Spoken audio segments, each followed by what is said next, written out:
Hello. So I see we have 12 people in the room right now. So if you can hear me, go ahead and type in the chat, say a little hi, make sure our sound is working. Tyson, Janice, if you guys want to make sure your sound is going well. Okay, I'll check mine too. Yep. Let me know if you can hear me, if you can't hear me. Hey, Michael. Right on. You can hear everybody, Michael? Okay.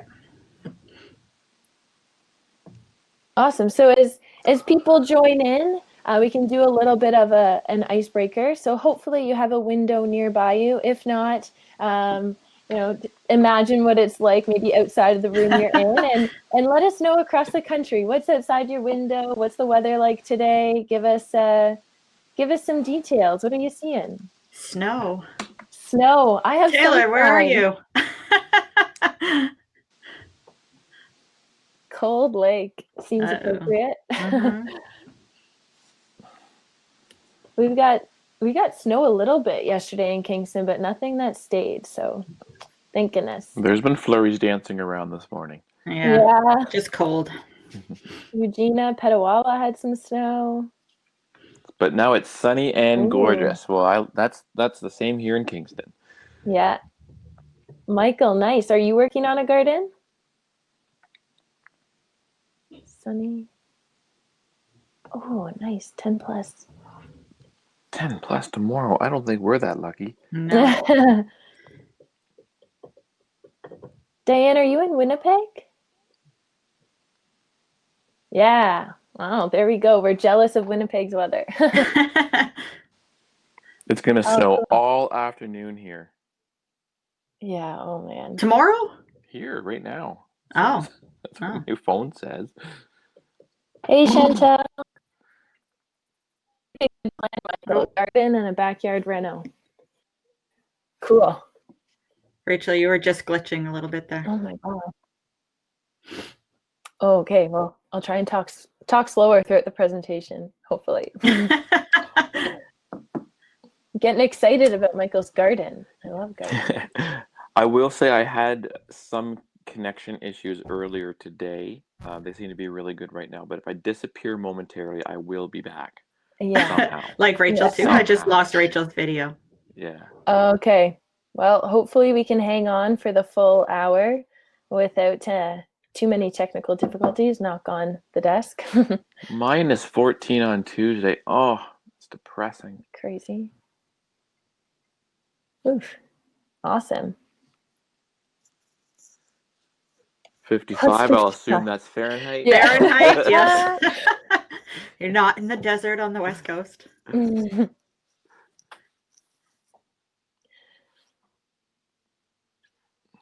Hey, Krista, how's it going? We're doing what's outside your window. Getting the details from the weather across the country. So if you've just joined in, go ahead, let us know if you can hear us. Let us know what's outside your window. And we'll get started in like 30 seconds. We had 29 people register. We have about 24 in the room right now. The virtual room. Nice. At least we got Sun and Wainwright. Cool. Squirrels in the playhouse. That's awesome. Nice. Hey, Ben. All right, right on. We're at 1 o'clock, so people can join us as they remember about the webinar at 1. They might join us a couple minutes in, but we'll get started and stay right on track. So my name is Rachel Askett, and I am a health promotion specialist here in Kingston. So that's where we're coming to you from today. And with me today, we have Janice Keown, who's a fitness instructor right in the middle there. Hi, everybody. Kingston. And Tyson Staples, our reconditioning manager here in Kingston as well. So Hello, we got a everyone. pretty sweet PSP team here, and this is what makes the injury reduction program so special here in Kingston as well. These partnerships are really something that adds value to the program, and when we have this in our regular setup, we definitely have that practical component. So we can't do the full practical component today, but still adding a little bit of a taste of what that partnership is like here in Kingston. So thank you everyone for joining us. And as with all the other programs that you have potentially been viewing on webinars over the past few weeks, they are created, the content is created through Strengthening the Forces, Directorate Force Health Protection, and it's under the pillar of active living and injury prevention. So this is the one program, Injury Reduction Strategies, that's under that pillar. And it is delivered then by PSP staff on every base across Canada. That delivery is a little bit different depending on the base you're in, so check with your local HP office to see how that's offered. Oh, awesome. Yeah. So definitely good to have these partners on, especially when we have questions like, trying to rehab certain injuries. So we'll get to that for sure, Michael. Before we get started, the presentation is the intellectual property of the Department of National Defense. So any recording or anything like that is prohibited. However, the webinar will be provided at a later date, so you can review it, or if someone you know missed it and you think it'd be valuable for them, you can send them the link later on. Some of the topics in the webinar may be sensitive in nature. The content is developed for adults specifically. So if there are kiddos around, we just ask for parental discretion. And anything that's shared in the chat, or if someone would like me to turn their mic or their camera on, I can do that. But anything we share is only to be discussed in the webinar. So not to be discussed outside of the webinar, just a little bit of confidentiality and respect for everyone in the virtual room today. So again, it will be recorded, this webinar, and will be available later on. We don't have to date for that. .ca. And to participate actively in the presentation, there will be opportunities for that. So both in the chat and the polls on your right-hand side, you should be able to engage as much as possible in this virtual webinar. Any questions, you can go ahead and put in the chat, but we will get started. So the first poll today, I just want to see who is in the room with us and how you would describe yourself. So I will share that right now. So you'll see that pop up in your right-hand screen. So are you a military member, family member, veteran, or civilian staff? I'll give you a second to provide your answer. Awesome. Cool. So it looks like we've got majority of military members, some civilian staff, and a couple family members and veterans as well. So a little bit of everybody, which is great. And it's good to know just for the information that we'll be getting into specifically throughout the rest of the hour. And get to the next slide here. So skipped ahead too far once. So the agenda today, this is what we're going to look at. First off, we'll check out what the injuries are like in the calf, what types of injuries exist, little definitions and stats there. We'll talk about mobility and stability, things that do work in preventing injury, as well as things that don't necessarily work, exercise selection, running strategies, and then we'll have a 5-minute question period at the end as well. So feel free to ask questions throughout the presentation, but if we miss anything, just reshare that at the end during that 5-minute question period. So in the chat, I'm just curious, what is your favorite way to stay active? So we all have those things we kind of default to. Diane likes walking and biking. Tracy's a runner. Taylor spin, cool. Yeah, lots of running, team sports. Oh, rock climbing. Nice. Oh, amazing. Lots of weight training in there. I know, swimming. I miss swimming right now. Cool. Walking, biking. Awesome. We've got lots and lots of different answers there. Oh, swimming too. Yep, for sure. So a lot of these activities, maybe are being impacted with the different setup that we're in right now, whether we can participate in them or not, or maybe we're participating in them a little bit differently. But it's always good to just reflect on what are those exercises that make us happy. So when we're thinking about adding exercise to our fitness schedule, that's always a good place to start. Yeah, we all have a few favorites, Chantel. Nice. So reflecting on those activities, back into the poll, would you say that you have increased, maintained, or decreased your activity over the past few weeks? So specifically, these past few weeks as many people's situations have changed.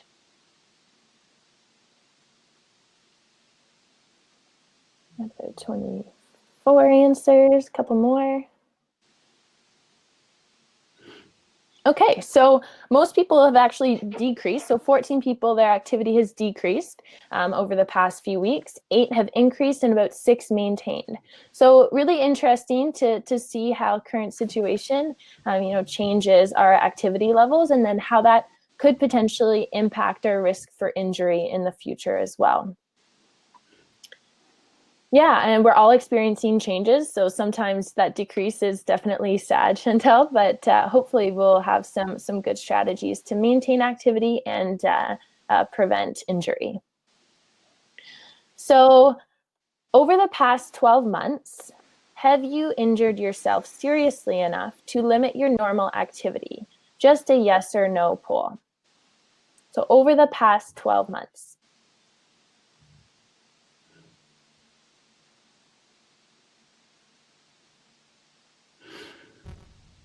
Yeah, okay.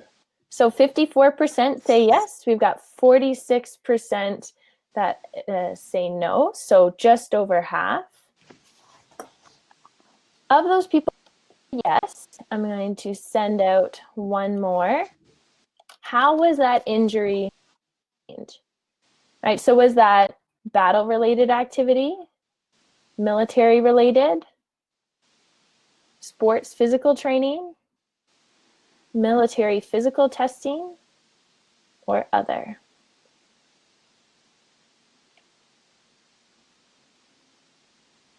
Okay, so lots of sport and physical training so far. Great, yeah, so actually 56% of those that have been injured in the past, it's related to sport and physical training. Now, I'm always very surprised doing this in class and even here today with our smaller sample size, but it always seems to slightly represent, what we see in a larger scale when we survey the CAF in general. So this HLIS, or Health and Lifestyle Information Survey, was completed in 2013 and 2014. It's done about every 4 years. And they've seen similar numbers. So the polling group, or the group that was surveyed, was regular force members. Roughly 4,000 of them were provided answers.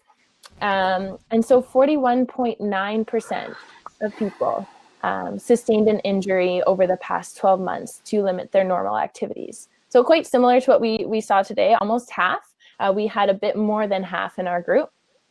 And then of those that were injured, they cited that as the reason that they were unable to deploy in the previous 2 years. So thinking about not only the personal implications of injury and just not being able to do our normal activities, but also that relation to career impact when it comes to CAF members.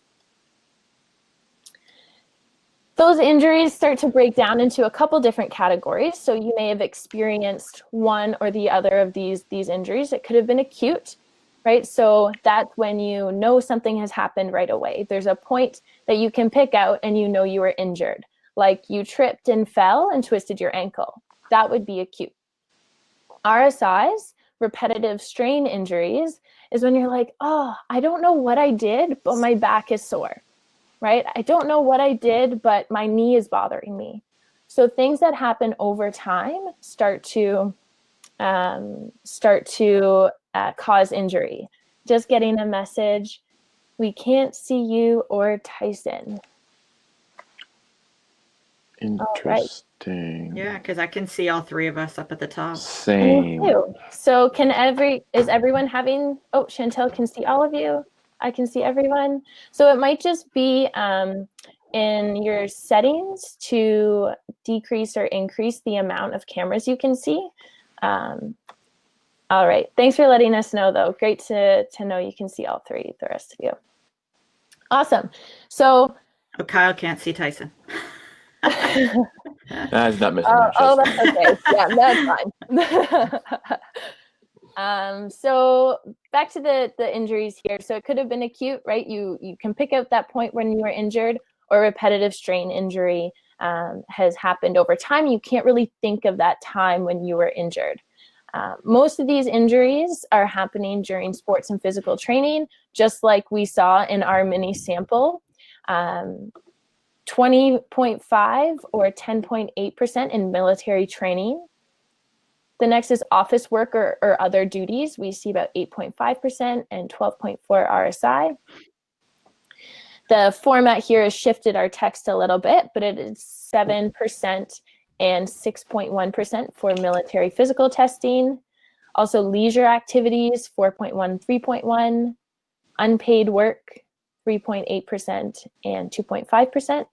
And then finally at the bottom there, we have battle-related injuries is less than 2% for acute injuries and 2.4% on our repetitive strain injuries. So just a quick breakdown of where we're seeing the injuries happen, and that gives us the information into where we can best prevent injury as well. So we definitely see sports and physical training being that area of focus where we can really prevent the majority of the injuries that are happening. So overall, the issues that we see in the calves, that injury rates are high, right? So 41.9 and 44.9%. Chantel, yeah, we can go back to repetitive strain injury. Tyson, did you want to give an example of what that could be or what you've seen? Anything that doesn't have a real event associated with it, like you sort of mentioned. So that would be the achy knees, the sore, creaky shoulder, like you said, the achy back that didn't really happen as a result of an event, such as picking up something heavy and then you feeling something pull or pop in the back. That would be the example of the acute. Well, anything that's not acute would more likely fall under the repetitive strain and are generally more common. Does that help, Chantel? Perfect. No problem. Thanks for the clarification. So when we think of these injuries, again, we noted that not only would it prevent you from your normal daily activities, maybe playing with your kids, doing housework, going out and doing errands, but it could also impact career goals, right? So injuries cause CAF personnel unnecessary stress as well as the injury itself, right? So thinking deeper into what an injury might mean for a CAF member. CAF leadership, we do want to provide better injury prevention support to CAF personnel. So using this time to be creative and try to identify those places and pieces where we can start to prevent injury better and provide that education. Because we know that scientific evidence does provide clear direction for injury prevention, especially when it comes to physical training and sports, where the majority of injuries happen. So we can take all this new information and apply it within the CAF with the support of partners, good relationships between providing education and actually applying it as well. So we'll dive deeper into this during the webinar. Out of all of those stats, I wanted to conclude the introduction with this stat in particular, because this is the most important one. What percentage of injuries are preventable? That should be live in your polls now. Is it 10 to 15%, 80 to 95, 60 to 65, or 0%?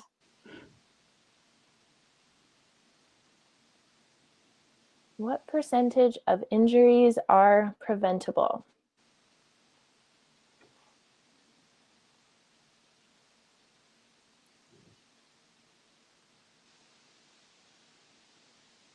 We've got a couple more answers to come in. But it looks like we have a clear winner with the majority saying 80 to 95%. We have 18 people there. 7 people say 60 to 65 is a close second. And then one answer of 10 to 15%. So this is a good news story. 80 to 95% of injuries are preventable. So if we're thinking about ourselves as leaders, whether we're a family member, PSP staff, HP staff, a CAF member, regular force reserve, finding that ability or that way we can be a leader in preventing injury, we all have that opportunity. And keeping this stat in our mind as motivation, that 80 to 95% are preventable, can keep us working towards being more creative in our prevention strategies. So with that, are there any questions with the introduction? Everyone good? So I'll let Tyson lead into now. What are those injury predictors, and how do we know how to prevent our injury, where it really comes from? Yeah, so when we are looking at preventing injury, knowing where injuries come from is a big step in doing that. So we look at 4 general areas, and just as a reminder, just that in the reconditioning program, we work with the members who have been injured and then go to a physiotherapist, and then once they've been through their physiotherapy or most of the way through physiotherapy, then get referred back into the reconditioning program. So this is what we're seeing when we get them from therapists. So we have, obviously, you want to look out at previous injuries. If you've been hurt in a joint, like if you've injured a knee at one point in time in your life, you are more susceptible to re-injuring that in the future. Just as an example, asymmetries, that's when we're looking at differences between left and right sides, which can be sort of developed through overuse of one limb or one side, or a pre-existing ailment of some sort as well can also affect that. Pain that happens during exercise is a real big predictor, and one that we should very much pay attention to. So exercise shouldn't hurt, and if it does, make sure you're questioning that. And then in the red at the bottom, dysfunctional movement patterns are a big one, because we can educate people on the proper movement patterns to do and execute exercise more safely. Awesome. Okay, so when we look at some of those symptoms that you're becoming more aware of now, you want to make sure that if you're doing exercise and it is bothering you, that you want to reduce your training intensity until it becomes mild, or no symptoms whatsoever would be much more ideal. But being injured does not mean you have to stop training necessarily, okay? And that's another piece where the reconditioning program can help quite a bit, because we can give you modifications to your existing programming, in keeping in mind that we can still plan this and still move you towards your goal. So an injury does not mean you have to stop. It just means you may have to change things up a little bit. But most importantly, just make sure that we're not ignoring small injuries, because they can become a much bigger problem down the road. So make sure, if you do notice something, consult one of the professionals that we have access to, because early intervention is what we really want to get in there, because it's way easier to fix a minor problem than a major one.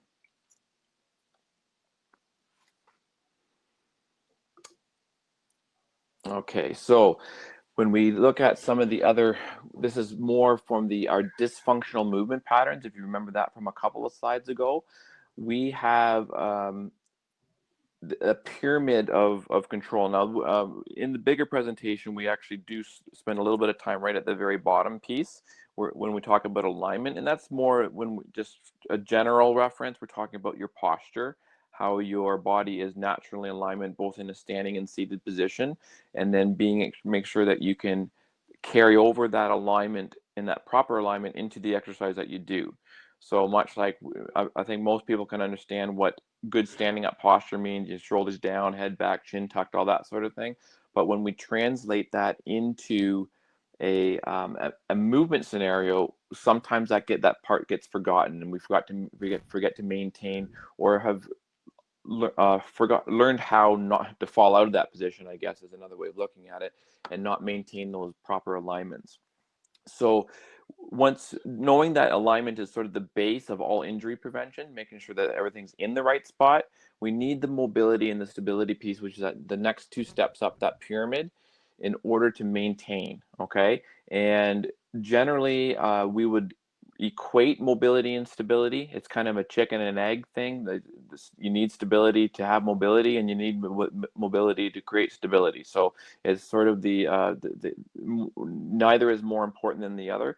So we just want to make sure that we really focus on those two areas in your training program.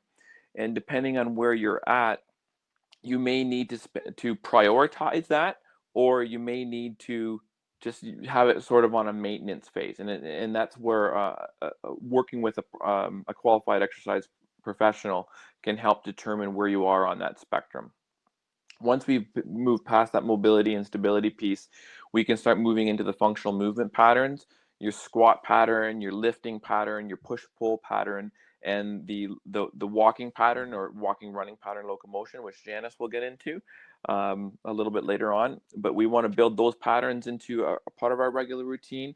And from there, then we can start working on strength and eventually the power, which is just your ability to express that strength with more speed and efficiency. Okay, good. So this slide here, it skips into looking at a series of points along the body, and we'll look at the left skeleton first, and we're going to start at the top, and we can see that there's different parts of your body. We have your thoracic spine, which is the part of your spine where your ribs attach to. Then we move into the piece below, which is lumbar spine. And then below the lumbar spine, we get into your hips. The next joint below your hips is the knee, and the final joint on the way down to the bottom is your ankle. And you can see that those are alternating patterns of one area is designed for mobility and the other area is designed for stability. So that's sort of the way that the body's been very smartly put together. And if we look now to the right, the skeleton on the right, what this is trying to explain is that when you lose thoracic mobility, if we look at that top little box there, it's going to send problems up and downstream. So above the thoracic spine is your cervical spine, and below is your lumbar spine. So you're looking at pain up in your neck and shoulder region, or in your lower back if you lose that thoracic mobility. Next step down is your hips. If you lose mobility in your hips, you're predisposing yourself to problems in your lower back and your knees. So again, above and below that point of contact. And then we go down to the final one. This one's just a little bit different because there's no joints below the ankle.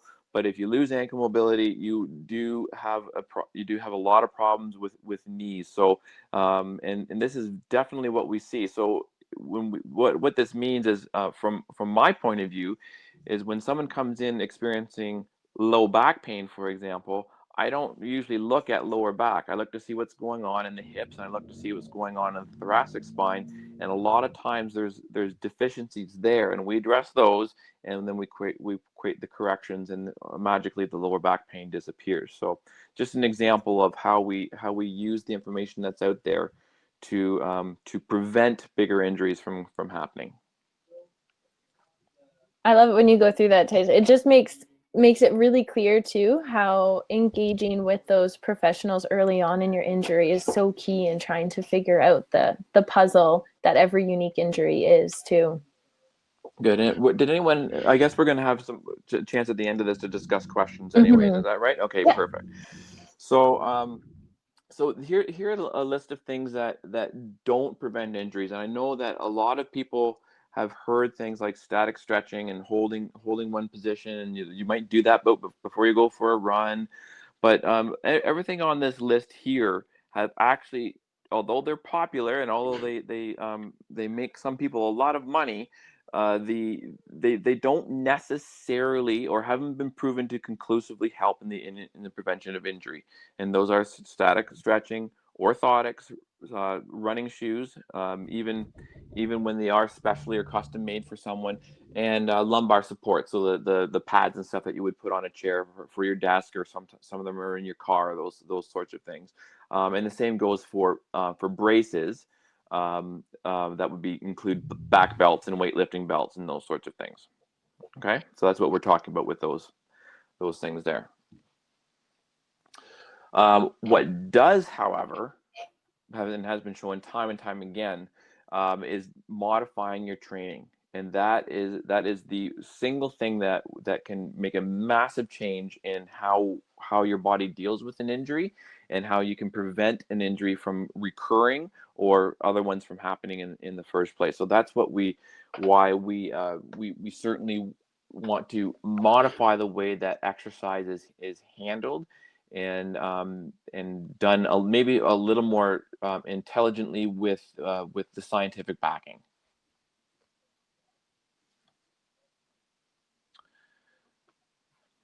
Okay, so when we're doing looking at minimizing the risk of injury, some of the easy things that you can do is, obviously, we're going to take out things that hurt. Okay, and or at the very least, we're going to find out why they hurt and see if we can make them not hurt. Adjust your daily routines, adjust your daily habits. That could be very simple things, like a very common one is people with sore knees and sore backs. Pay attention to the way you're standing when you're preparing meals.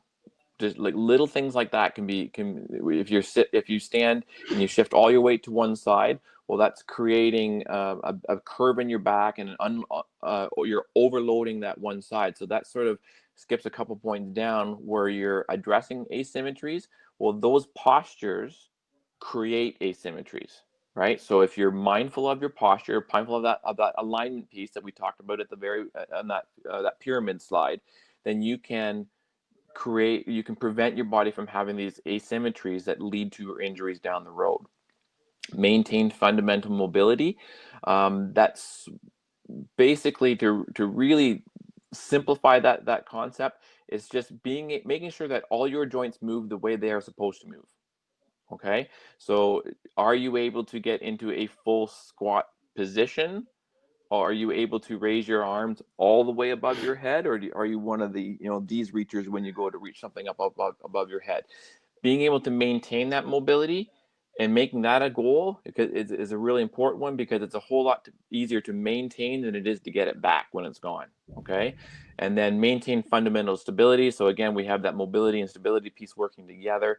That's sort of just making sure that we're doing the right things to stabilize the joints that are supposed to be stabilized, and then again mobilize the ones that are supposed to be nice and mobile. Address asymmetries, I sort of touched on that. And then the big one is exercise selection and choosing exercises that are better suited towards your goals. So these are some of the things that we talk a little bit about in our practical piece, and this comes from a lot of the work of Dr. Stu McGill out of the University of Waterloo. But we have a series of exercises. I think there's 8 that are showing down there, divided into 4 different columns of stability. Okay, so if we take a look at what goes on in your body, we have and we'll address more so at the lower back region, just because it is such a common area. But we have anti-extension exercises. So those are exercises that prevent the body from falling into an extension. Okay, so when you think about how your hips will sag towards the ground if you're doing a plank, the strength to hold that position is an anti-extension exercise.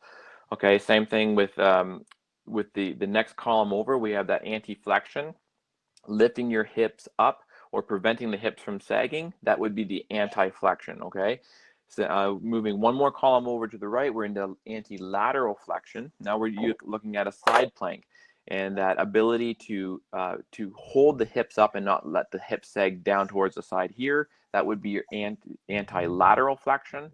And then your last piece, sometimes a little hard to see in a still, but imagine yourself in a push-up position, or if you have the ability, hop onto the floor into a push-up position and see what happens to your hips when you lift the one hand off the ground and try to touch your opposite shoulder. There's going to be a lot of rotation that takes place, and that is your anti-rotation exercise. So we will include these types of things to really build that midline stability. And again, we would customize that towards where you're currently at. If you're already very strong at anti-rotation, we wouldn't prioritize that, right?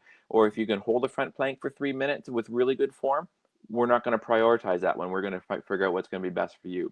And perhaps that best for you might be just a more advanced level exercise, which is what you see down in that bottom row.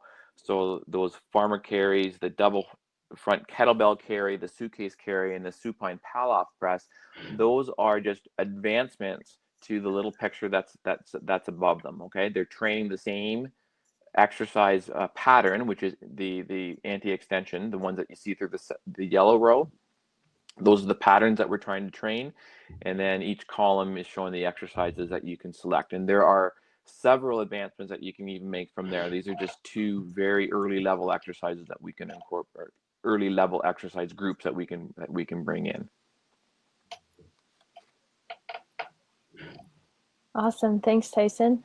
I don't know. I hope I'm not the only one, but I just started sitting up a little bit straighter as I was listening to it, alignment and posture. And if you're in the same boat, say, put a little hand up in the chat, because I'm definitely sitting up straighter after that.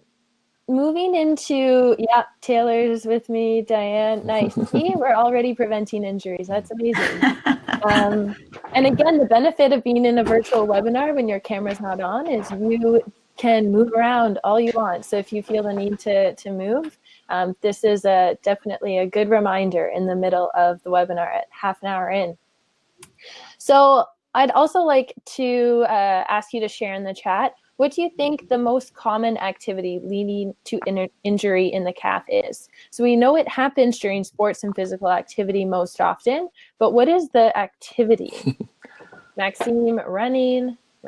Michael's heard it was weightlifting, ruck marching, Kyle, ruck. Yeah, lots of rucking in there. Soccer. Awesome, lots of good guesses. Sports, running, PT. Awesome. So it is running and jogging, right? So that could happen in a variety of those sports as well. But this comes up, happy is saying there too, right? So maybe ruck running. And other activities responsible for many serious injuries are things like weight training, ice hockey, and rucksack marching, like we had mentioned a couple of those in the chat as well.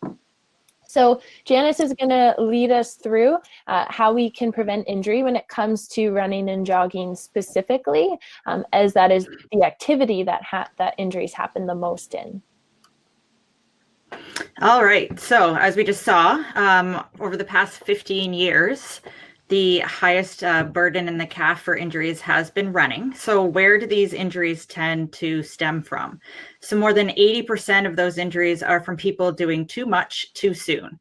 Rachel had asked you earlier with a little poll, who has maintained their fitness since this whole COVID-19 lockdown has been on, who has increased, who has decreased. For those of you that have increased your fitness or just doing more than you used to be, have you been progressing slowly or have you just kind of been going for it? That would be an example of a little bit too much too soon if it's something that you're not used to doing. And Tyson touched on this next point a little bit earlier as well with those orthotic shoe inserts. There is not enough scientific evidence out there to say that those shoe inserts can help with improving poor running mechanics or techniques for proper progression. So we must focus first on fixing those mechanics and those techniques in order to have success and to prevent those injuries. We can go to the next slide. Okay, perfect. So how do we adopt those good running techniques so that we are preventing injury? Number one, you're going to progress slowly in terms of your duration, your frequency, and your intensity. So how long you're going to be running for, how often you're running for, and how hard you're going to be running. People who are not accustomed to running regularly have to be very careful how they introduce or even reintroduce for those who are maybe coming back from injury and starting to run again. So you want to make sure that you're not doing too much too soon, as the body has a limited capability of absorbing those added impacts. And if you have too much impact on the body, it's going to start to break down. So you want to make sure that you're progressing slowly. And ideally, you're only going to increase one of those factors at a time. So if you're increasing the duration of your runs, make sure that you're not also increasing how many times per week you're running or how hard you're running, which would be increasing your speed, I guess, during those running sessions as well. So just make sure that you focus on one of those at a time. So and also make sure that if you are going to be doing other weight-bearing activities, for example, weightlifting or rucksack marching, that you're not also increasing the duration or frequency or intensity of your running on that same particular day. It just it's too much for the body to handle at one time. So if you're going to change your running technique as well, this one says an example of barefoot running, but I'm not sure I would really recommend barefoot running. Make sure that you are doing that progressively as well. These guidelines will apply to seasoned runners and new runners as well. Make sure that you're progressing slowly in order to prevent any kind of injuries. All right, so running strategies. How do we adapt in military PT settings where group runs are common? We want to make sure that we are doing a warm-up. So make sure you're doing some light jogging, fast walking, dynamic movements, a proper runner's warm-up, I guess you'd say, some hip circles, some ankle mobility exercises, doing that before you actually start to run. If you are doing group PT, unit PT runs, make sure that you are grouping up with your fellow CF members of similar abilities. It has been proven that the injuries from running decreased by 30% in group runs if you're running with somebody who's at similar ability as you and not trying, not trying to keep up with the faster runners or the ones who are more accustomed to running. And limit those unit runs to once a month, 30 minutes maximum, so that you're not pushing too hard. And one of the big things as well, avoid endurance running in combat boots, with a rucksack and with bloused pants. And why do you think that is? Well, biggest thing would be that your body's not used to doing endurance runs in those kinds of situations. Even as soldiers, they're not going to be running 10K with a rucksack on their rucksack on their back during battle. They're just going to be doing it in short sprints and whatnot. So doing endurance running with combat boots or rucksack is not very good for your body. So avoid those as well. So we'll move on to some programming strategies, examples for increasing your running. So we're going to start, as you can see in the chart, for those who have not run before, beginners or ones that are coming back from injury, you want to be starting slow with a 1-to-1 walk to run ratio. So for example, you're starting with 1 minute of walking, 1 minute of jogging. You're going to progress that every 2 to 4 weeks, adding a minute onto your run or adding another 1 to your ratio for that walk to run. So after a couple weeks, you would be walking for 1 minute, running for 2 minutes.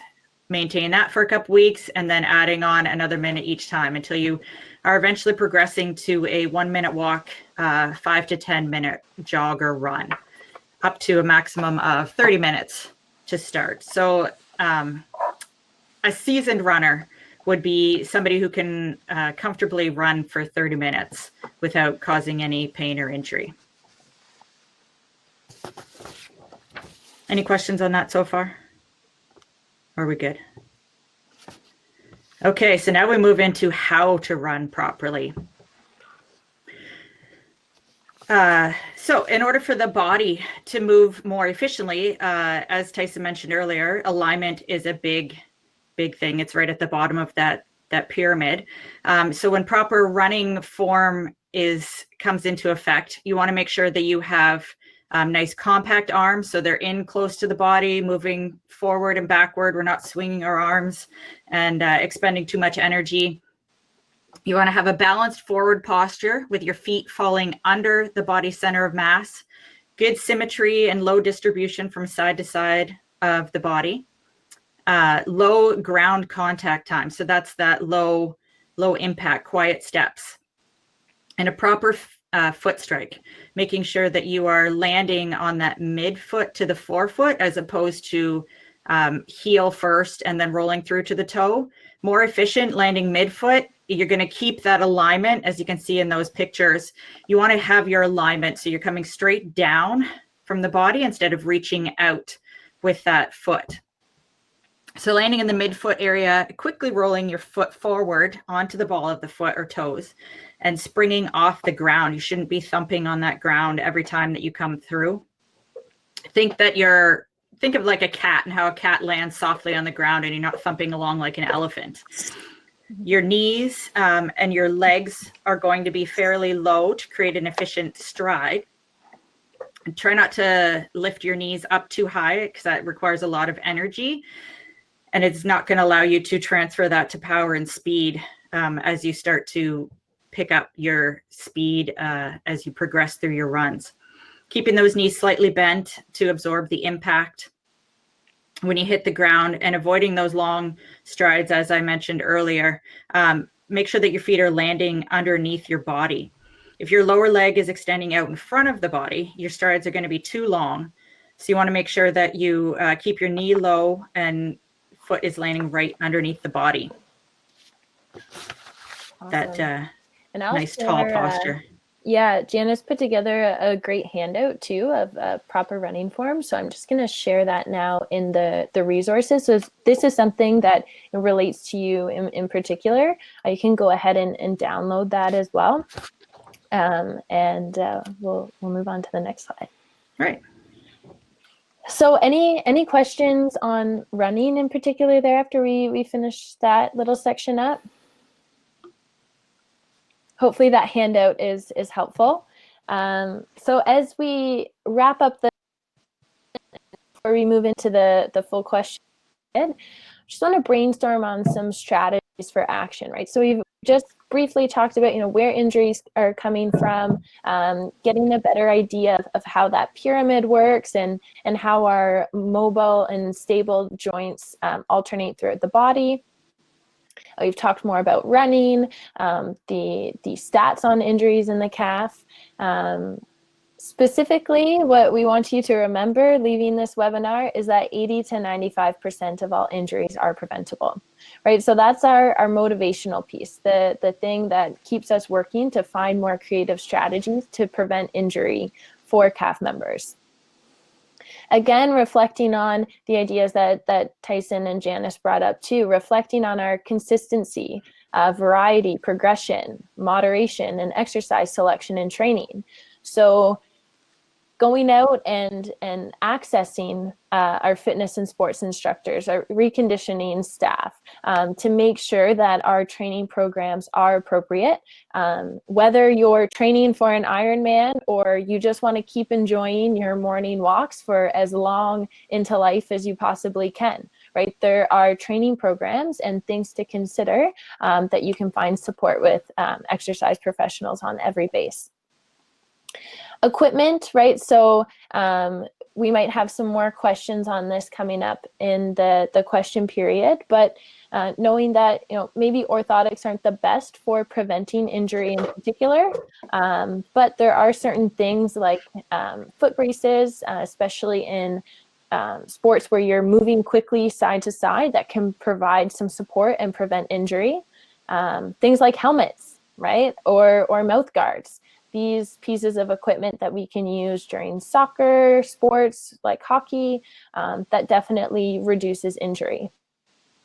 And then finally, something that we are not touching on in this webinar in particular, but a topic that you can look out for in future health promotion webinars is nutrition, right? So how we're fueling our body on a daily basis to maximize our performance and particularly reduce our recovery time so that we're recovering nice and quickly and being able to keep a healthy skeleton and muscular system.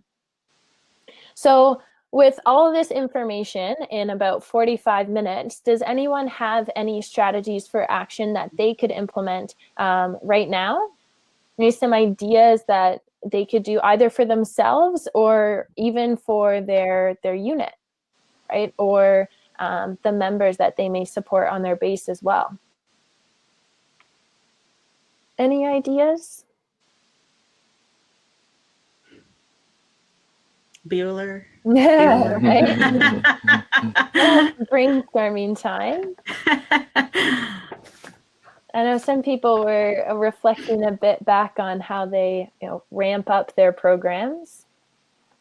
Okay, Ben, my unit should split running groups by ability. Yeah. Good one. That's a very good one. Yeah. Are you in Petawawa too, Ben? Oh, yeah. Yeah, all units should really. Yeah. Aqua jogging versus jogging on land. Yeah. Oh, Ben, it looks like you have a partner in Melanie there to work on that. Awesome. We're already partnering up. Michael. And Michael, you guys are, BFTA, sending people to Borden for BFTA. It's perfect. Yep, another good one. Yep. So in Borden then too, right? If you are BFTA trained, thinking about taking an IRS course as well, or being able to link up with your health promotion staff there and finding more people and helping to prevent injury. Awesome, really good ideas, and they really don't have to be too complicated because in the end, the reason why we're doing training is to build up our strength, right? It's not to injure ourselves and break us down and take us out of the game for longer. Roughly for every one person who's taken out of work or operations means that 1.4 extra people of effort, right? We can't split a person in half, but it's about 1.4 extra people of effort is needed to replace that position. So it really takes a toll on the people around them and the stress of that individual, right? So those broader reasons for why we need to prevent injury better in the calf.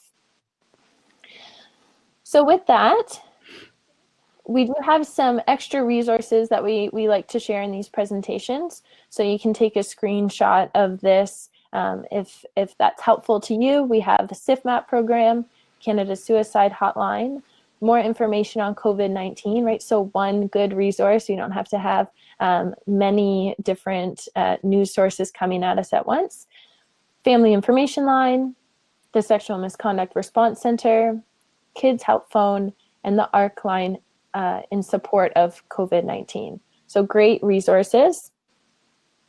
Great question time. So it looks like we have one from Jason. Is there anything on DFIT for tips or recovery workouts for common injuries? Who'd like to take that one? Maybe Janet? I haven't even really used DFIT all that much. Within our department, we don't tend to use it. We just tend to program on our own a little bit. So I can't really, I'd have to explore that a little bit more to see if there is specific programs that have already been laid out for common injuries. My suggestion would be to contact a fitness and sports instructor at your base, or even the reconditioning specialist, or if you're looking for specific workouts for common injuries, they'll be able to help you a little bit more, and it'd be more personalized for you and your injury than it would be if you were just to go through DFIT specifically. Awesome suggestion. And then Virk is just looking for a clarification on the running progression chart. What is the time limit for that chart? Is it 30 minutes or 60 minutes? You'd be building up to 30 minutes is what you would be building up to. So I wouldn't necessarily recommend right off the bat starting with 30 minutes, one to one for that 30 minutes. Build up slowly, especially if you are a beginner. Even 10 minutes, 1-to-1 for 10 minutes would be good. You want to be building up to 30 minutes of total running, especially for that once you get to that 1 to 10 bracket. Great. Hopefully that helps, Burke. Awesome. Thanks. And then Michael's wondering, should I use knee braces if I want to start running outside with my bad knees? I'll take that one. So Michael, thanks for putting that up there again. That's a tricky one because we have to figure out whether or not the braces that you have are there for stability. So if you've had these prescribed by a doctor or a therapist, then that's absolutely the person who can answer that for you. It'd be very, very tricky. I know some people just like to keep their knees warm. So that would be more like a knee wrap or a knee sleeve versus a knee brace. So, but if you have braces that have been prescribed through physiotherapy or through a physician, then that is a great question to ask them, and they'll let you know whether or not you would want to put the braces on in that situation. Thanks, Tyson. Yeah, looks like physio. Yeah, so they would be great. Yeah, just follow up through physio and see what they think. And Kelly is wondering, how often should we practice running, like the guide you shared, if we're doing it by ratio? So are you talking how many days, Kelly? Like how often? Yeah, I think that's what she's looking for. I would say start with about 2 to 3 times a week to start. But even if that's too much, then cut that back. Like, listen to your body and make sure that you're not obviously pushing yourself too hard. But yeah, 2 to 3 days, non-consecutive days would be a good place to start. Awesome. Thank you. Yeah, it's tough, especially providing virtual webinars when we have specific questions when it comes to unique injuries or programs. So definitely taking this information and then taking it to your fitness staff too, right? So it's a good place to start. Michael, so until those services are back, what do you suggest to do to manage an issue with obliques and Soaz? So how to find services right now? Yeah, that's a tricky one. I would say that if you remember those anti-flexion, anti-extension, those exercises that we talked about in the presentation, if those things don't hurt to do, then you can include that type of general strengthening to manage those types of issues. But when we look at obliques and psoas, that can be it can be pretty tricky and pretty hard to figure out without actually working hands-on. General rules apply. If it hurts, don't do it. If it doesn't hurt and it falls in line with the goals of what your therapy was before that, then do that. But yeah, that would be covering the core exercises stuff. Basic ball massage.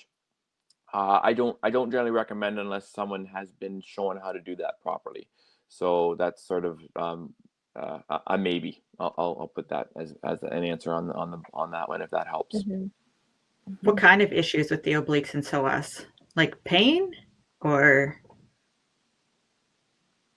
I get kind of confused with that one as well.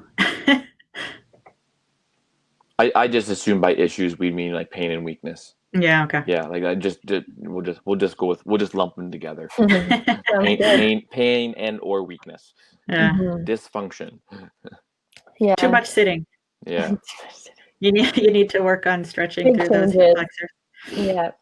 And so as far as finding services too, potentially, reach out to your PSP team. They could also try and help you find local resources and potentially set up different calls with local supports where you are, Michael. So don't be afraid to reach out and be creative in how you try and contact your PSP team too. Is a good place to start. So Verk is wondering, how about shin compression sleeves, specifically to prevent shin problems, stress fractures? Are they recommended? That's going to fall in the same category of all the orthotics and all the other braces. There's just not enough research to support them, to support their use. In general, if you have been wearing shin compression sleeves and they seem to help you, that's fine to keep going ahead and doing that. But they're not a magic prevention tool. They just they may or may not help. So that there certainly isn't a recommendation for it, but I wouldn't say that they're a bad idea either. Awesome. Thanks, Jason. Nice setting on the fence type answer. Yeah. Yeah. What it really comes down to, it's tough, right? Everything is so individual. It's inconclusive, right? The evidence is just it's all over the map. So You're welcome, Donna, for the team approach. Yeah, of course. Any other questions as we wrap up? You've got about 4 minutes left if you do. Doesn't look like any are coming in, so thank you everyone for joining us. Oh yeah, there was one last one that just came in. Oh, no problem, Michael. Okay, yeah, that was just from his earlier. Okay. Awesome. Good stuff. So again, yeah, this is a good start to keep injury prevention top of mind. Again, anything specific for your own individual programming or individual injuries are going to have to be, with your healthcare professionals, whether that's physio, reconditioning, or your doctor. But this is great to start that motivation and keep injury prevention top of mind as we all try to stay active in maybe some creative ways or in different ways than we're used to. If you have any questions, we can stay on just a couple minutes after 1 if you just don't want to ask it in front of the larger group. But you can also email us with the emails that we're at the start. So I can go back to that first slide. Have a great day, everyone. Thank you. Have a great day. Stay safe, stay active. Yes. Safely active. Remember to breathe.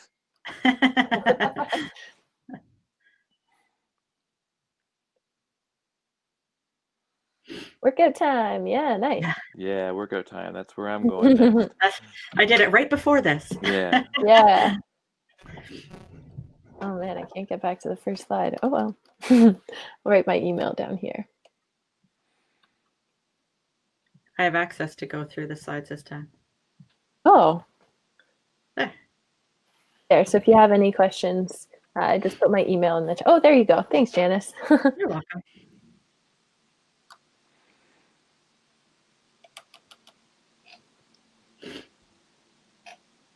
All right. Looks like we're good. Thanks, you guys. Thought that went You're really welcome. well. Yeah. Yay. Have a good day. We'll cheers. Talk to you later. Talk to you soon. Yeah. Text you soon. Yeah, exactly. Okay.